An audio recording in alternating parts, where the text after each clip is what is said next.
देखिए, various type of vectors में सबसे पहले हम लोग देखते हैं, एक होता है लोकलाइज्ड, है ना, वेक्टर।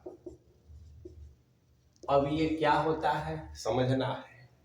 यदि कोई वेक्टर स्पेस में किसी पॉइंट से होकर पास करे तो उसे हम लोकलाइज्ड वेक्टर कहते हैं। और इसको ऐसा हम कह सकते हैं कि ए वेक्टर, है ना, is said to be localized is said to be localized vector if it passes through a fixed point in a space। दूसरे शब्दों में हम ये कहेंगे कि जिस वेक्टर का इनिशियल पॉइंट स्पेस में स्पेसिफाइड हो तो वो लोकलाइज्ड वेक्टर हुआ। और दूसरा एक होता है फ्री वेक्टर, है ना, फ्री वेक्टर। तो जो लोकलाइज्ड नहीं हो, यानी कि जिस वेक्टर का इनिशियल पॉइंट स्पेस में स्पेसिफाइड नहीं हो, है ना, तो उसे हम लोग फ्री वेक्टर कहते हैं।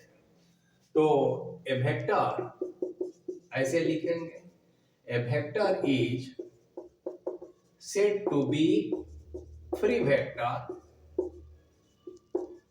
If it is not localized. बस इतना लिखने से भी हमारा काम चल जाएगा। तो ये हो गया लोकलाइज्ड एंड फ्री वेक्टर्स। अब हम लोग देखेंगे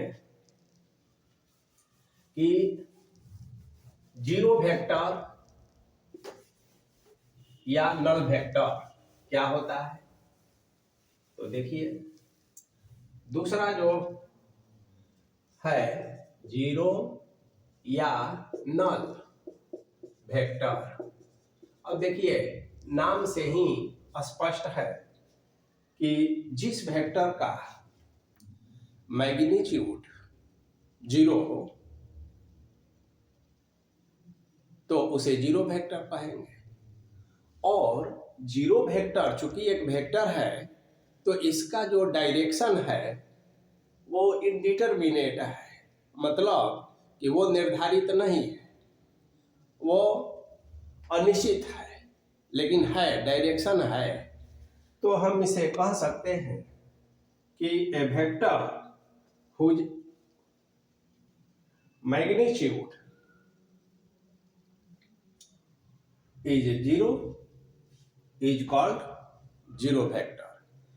दूसरा, इसको ऐसे समझिए कि मान लिया जाए कि कोई इनिशियल पॉइंट है और इसका टर्मिनल पॉइंट भी सेम टू सेम हो जाए, तो एक ऐसा वेक्टर के बारे में हम बात कर रहे हैं जिसका इनिशियल पॉइंट और टर्मिनल पॉइंट कोइंसाइड हो जाए, है ना, तो वो जीरो वेक्टर कहलाता है। तो हम कह सकते हैं ए वेक्टर हुज इनिशियल, ऐसा लिख सकते हैं, a vector whose initial and terminal point,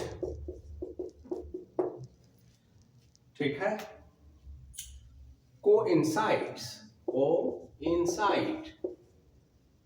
is called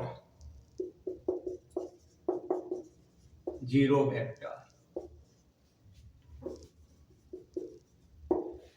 ठीक है।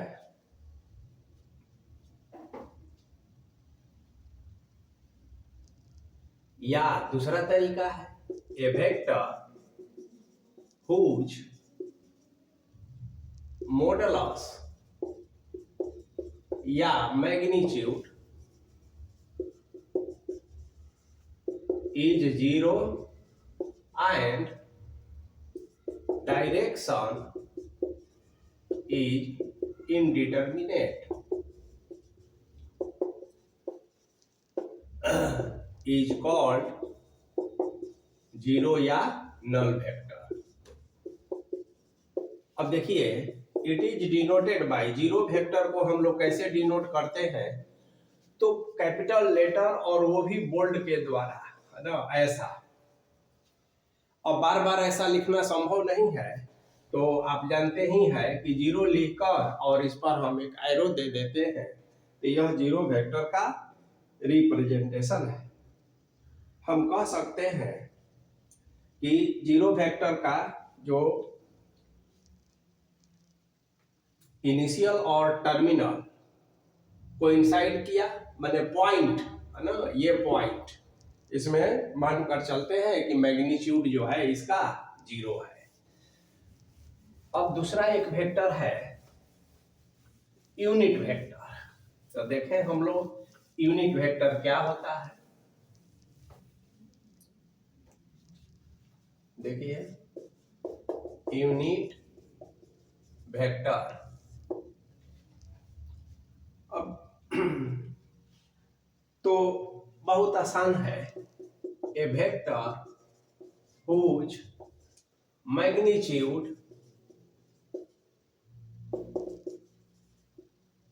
is unity, यानी कि वन यूनिट। यूनिटी का मतलब यही है, इज कॉल्ड यूनिट वेक्टर। तो यूनिट वेक्टर हम कहेंगे, यूनिट वेक्टर को it is denoted by A cap and is defined by या defined as A cap is equal to vector A by modulus of vector A. तो किसी भी unit vector का निकालने का यही तरीका होगा, इसी को हम लोग यूनिट वेक्टर कहेंगे। देखिए, vector A divided by modulus A. अब इसमें मैग्नीट्यूड तो यूनिट होता है और डायरेक्शन वही जो ए का डायरेक्शन होता है। अब देखिए, एक होता है प्रॉपर वेक्टर, है ना, तो आप समझिए, all non zero vector are known as proper vector. बस, यानी कि जीरो वेक्टर को छोड़कर बाकी जितने भी वेक्टर्स हैं वो सभी प्रॉपर वेक्टर कहे जाएंगे। अब हम लोग कुछ और वेक्टर के बारे में पढ़ेंगे, जैसे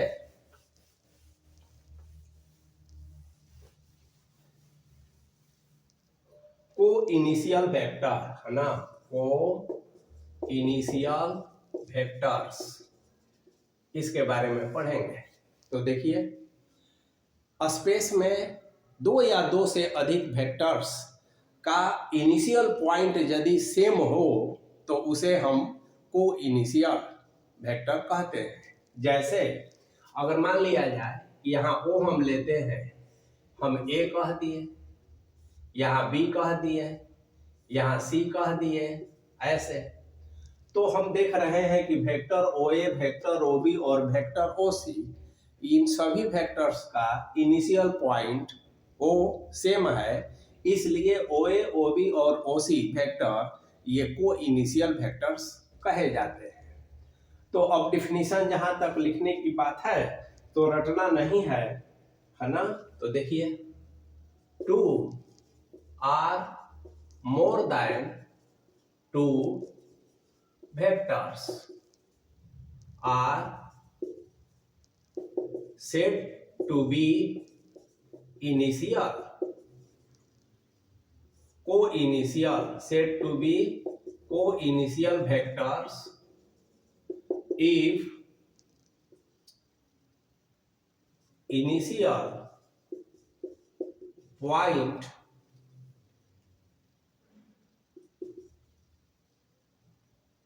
is initial point is same, बस।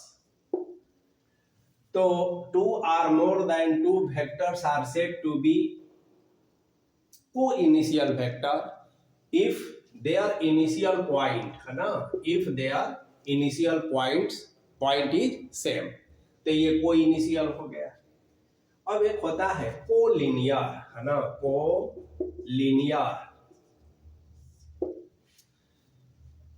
एक रैखिक या समरेख इसको कहते हैं। अब कोलिनियर वेक्टर क्या होता है ये हम लोग देखेंगे। तो देखिए, 2 या 2 से अधिक वेक्टर्स कोलिनियर कहे जाएंगे यदि या तो वो दोनों वेक्टर कोइंसाइड कर जाए या फिर पैरेलल हो जाए। दोनों ही स्थिति में हम उसे कोलिनियर कहेंगे। अब इसको हम ऐसे लिखेंगे कि 2 or more than 2, है ना, 2 or more than 2 vectors are said to be collinear, ठीक है। if they are parallel, है ना, बस कोइंसाइड भी पैरेलल ही होता है। तो if they are parallel,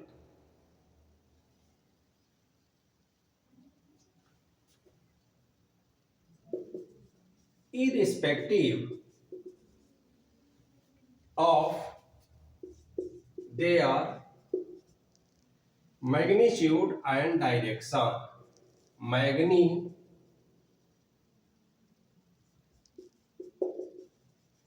magnitude and direction. अब ये खास बात है, यानी कि कोलिनियर वेक्टर में मैग्नीट्यूड और डायरेक्शन मीनिंगलेस है, उसका कोई अर्थ नहीं होगा, चाहे डायरेक्शन सेम हो या अपोजिट हो, मैग्नीट्यूड इक्वल हो, सेम हो या अनइक्वल हो।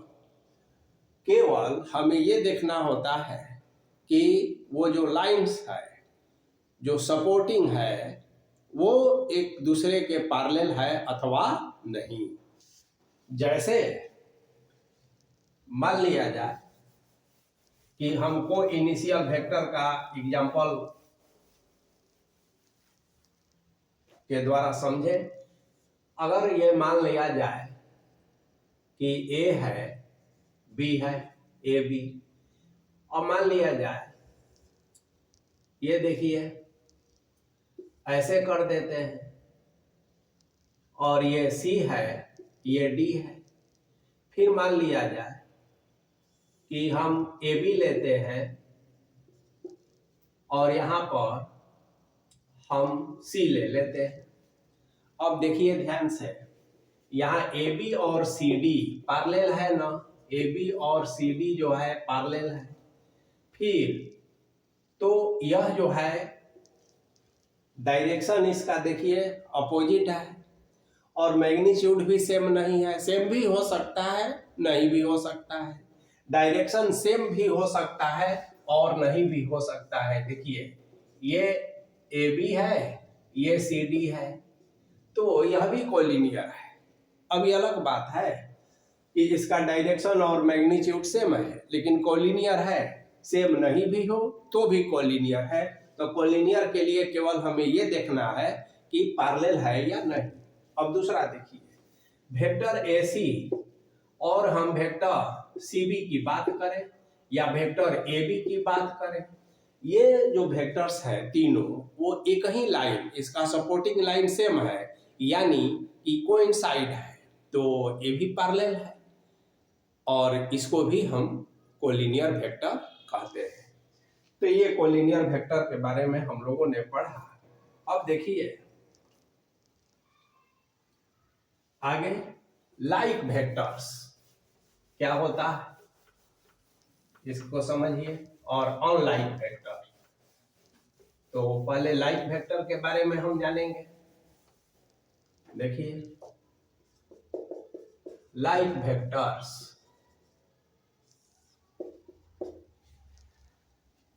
तो vectors having same sense of direction are called like vectors. ऐसा लिख देंगे, vectors having same sense of direction, माने वही डायरेक्शन हुआ.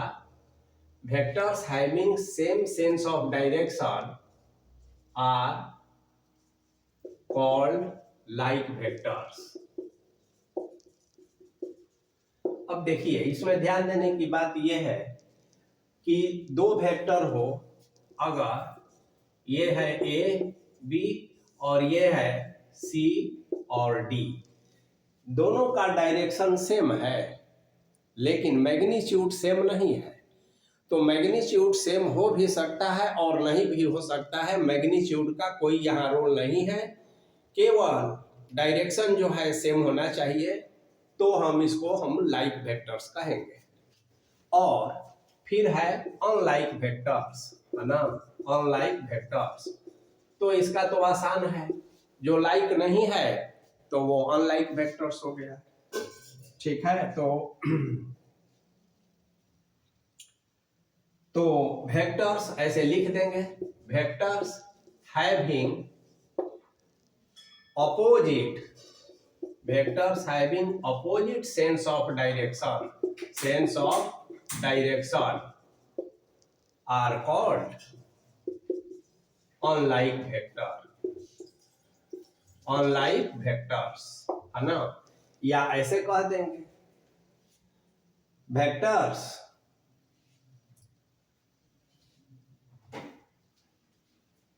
vectors are said to be unlike if they are not like. तो ऐसे भी हमारा काम चल जाएगा. अब अनलाइक का हम कहेंगे तो ए से बी और हम इधर कह देंगे सी से डी. तो आप देखेंगे कि ये अपोजिट साइन हो गया, अपोजिट डायरेक्शन हो गया. तो ये हुआ लाइक और अनलाइक वेक्टर्स. हम लोग पढ़ रहे हैं वेरियस टाइप ऑफ वेक्टर्स. अब इसका कंसेप्ट जो है जरूरी है वेक्टर में आगे बढ़ने में और इसका यूज करने में. अब देखिए, non collinear vector, non collinear vector. अब तय है कि कोलिनियर वेक्टर से आप परिचित है. तो वेक्टर्स जो कोलिनियर नहीं है तो वो नॉन कोलिनियर हुआ. अब इसको डिफिनीशन लिखने की जरूरत नहीं है.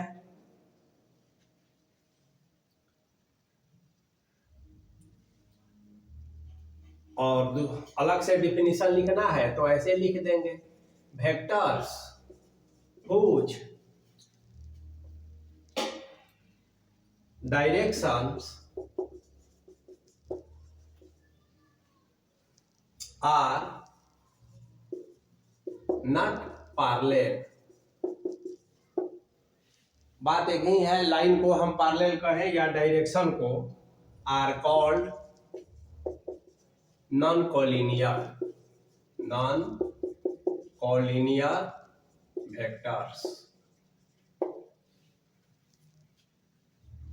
अब देखिए, कोप्लानर वेक्टर, प्लेन से प्लेनर बना. तो कोप्लेनर वेक्टर्स क्या होते हैं ये देखना है.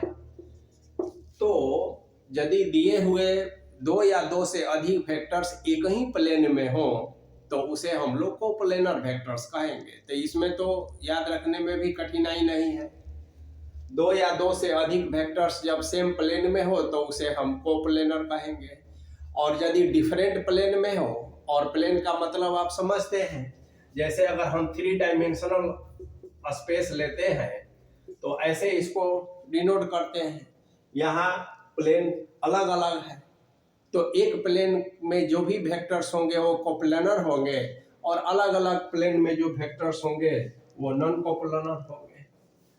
अब जो है एक महत्वपूर्ण चीज है और वो है इक्वल वेक्टर के बारे में जानना. कि दो वेक्टर इक्वल कब कहे जाएंगे। तो देखिए, इक्वल वेक्टर्स यानी समान सदिश। तो two vectors A and B, ऐसे कहिए, two vectors A and B are said to be equal, है ना, said to be equal if they have the same, if they have the same direction and magnitude।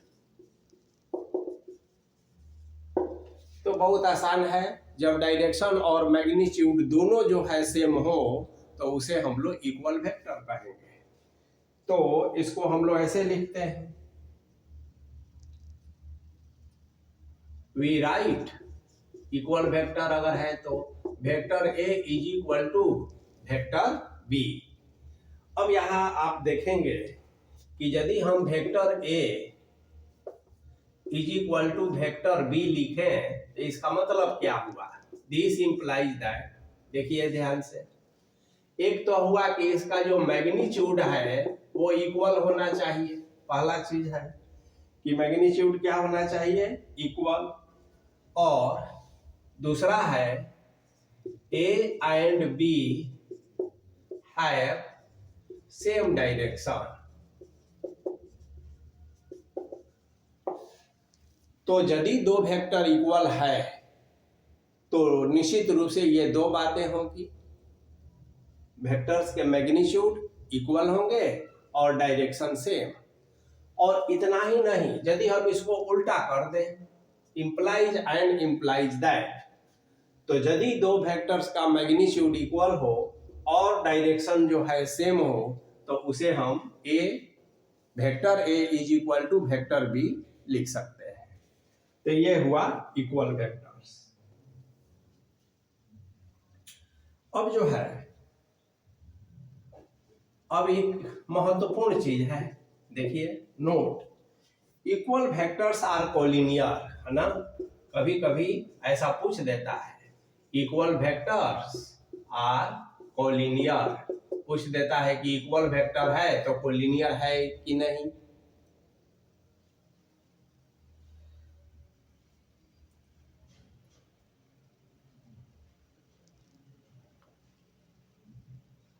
अब देखिए direction same है तो parallel होगा ही।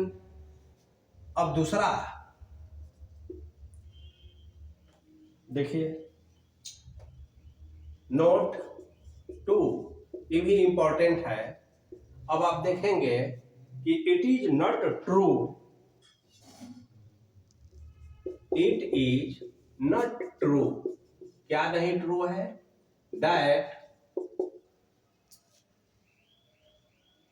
अगर modulus of A is equal to modulus of B हो तो this imply that vector A is equal to vector B होगा ही, ठीक है ना। ये सत्य नहीं है। हाँ, इसका उल्टा है कि दो वेक्टर इक्वल होगा तो उसका मैग्नीट्यूड इक्वल होगा ही होगा, लेकिन अगर किसी दो वेक्टर का मैग्नीट्यूड इक्वल हो तो जरूरी नहीं है कि दोनों वेक्टर इक्वल होगा। तो इस बात का आपको खास ध्यान रखना है। अब देखिए, वेरियस टाइप ऑफ वेक्टर्स और वेक्टर का कंसेप्ट अभी हम लोग जितना सीख पाए हैं उसके आधार पर अब कुछ स्टेटमेंट हम लिखते हैं और आपको बताना है कि ये ट्रू है या फॉल्स। जैसे तो ट्रू और फॉल्स ये बताना है। अब पहला स्टेटमेंट अगर हम लिखें कि A and minus A R collinear vectors, collinear vectors. अब आपको बताना है कि क्या यह ट्रू है या फॉल्स। तो देखिए, हम ए अगर यहां लेते हैं ऐसे, तो मैग्नीट्यूड ये तो वहीं रहता है, ये माइनस ए ऐसे हम लिख देते हैं, तो पैरेलल तो है। तो ये जो है क्या आप कहेंगे कि यह ट्रू है, तो इसमें आप कहेंगे यह ट्रू है। अब दूसरा, two collinear vectors are always equal in magnitude. देखिए, two collinear vectors are always equal in magnitude. अब आप जानते हैं कि कोलिनियर वेक्टर होने के लिए मैग्नीट्यूड का कोई रोल ही नहीं है, इसलिए ये क्या हुआ, फॉल्स, है ना। मैग्नीट्यूड चाहे जो भी हो पैरेलल होना चाहिए, तो ये दूसरा हो गया। यदि हम तीसरा स्टेटमेंट, देखिए ये कोई नई बात नहीं है, जो हम लोग वेरियस टाइप ऑफ वेक्टर पढ़े हैं उसी के आधार पर है। Two vectors having same magnitude, देखिए two vectors having same magnitude, magnitude are collinear. अब इसके बारे में सोचिए, मैग्नीट्यूड सेम होने से कोई वेक्टर कोलिनियर नहीं हो सकता है। जैसे अगर हम मान लेते हैं कि एक वेक्टर यहाँ ले, अगर यह 1 यूनिट का है और ये भी 1 यूनिट का वेक्टर अगर ऐसा ले ले, इसका डायरेक्शन ऐसा कर दे, इसका ऐसा कर दे, तो ये पैरेलल नहीं है। इसलिए यह स्टेटमेंट जो है, यह भी स्टेट जो है गलत है, फॉल्स है। Two collinear vector having the same magnitude are equal. अब चौथा एक लेते हैं, टू कोलिनियर वेक्टर